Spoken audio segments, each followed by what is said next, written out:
Good morning and welcome to The Brief. Here's a look at your trending stories this morning. President calls for commitment to create a country free of child labour. Parliament debates media policies for referenda and elections. Minister Rajitha Senaratne answers questions raised over CBSL governor. An event to mark World Day Against Child Labour was held under the auspices of President Maithripala Sirisena yesterday. The theme this year is End Child Labour in Supply Chains. It's everyone's business. A large gathering including students, ministers and diplomats were present at the event. We need to strengthen the existing laws for the protection of our children. If there are any shortcomings in these laws, we need to formulate new laws and they need to be enacted in a proper manner. However, we are aware that this cannot solely be undertaken through the law. Society also has a responsibility to protect children. What are the punishments against such persons that violate the law, and are they being imposed? I believe that the best punishment would be to expose these persons rather than throwing them in jail or lashing them.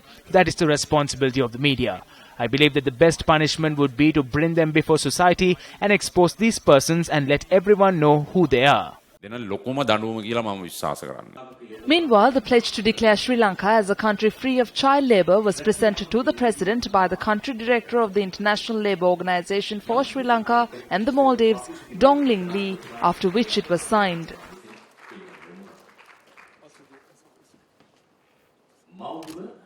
Thereafter, the President sent out an SMS to all Sri Lankans calling for an end to child labour.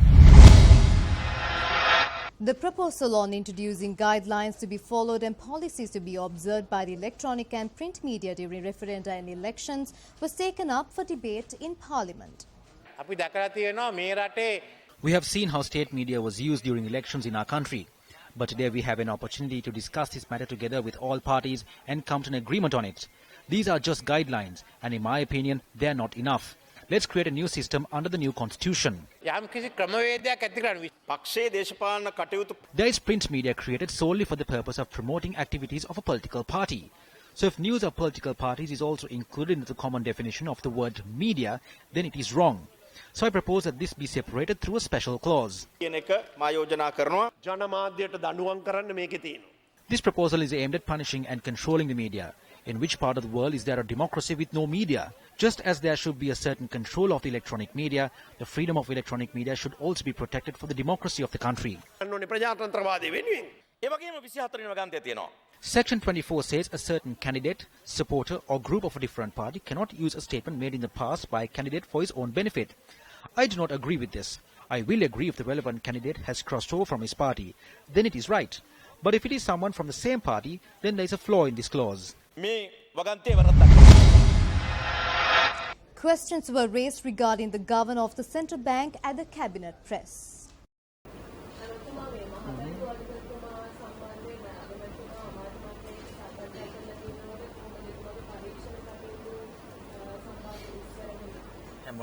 No, he has not. Didn't the Prime Minister say that he won't be appointed? This was discussed with the civil societies and the people who elected the government. This was informed to the people who met him personally.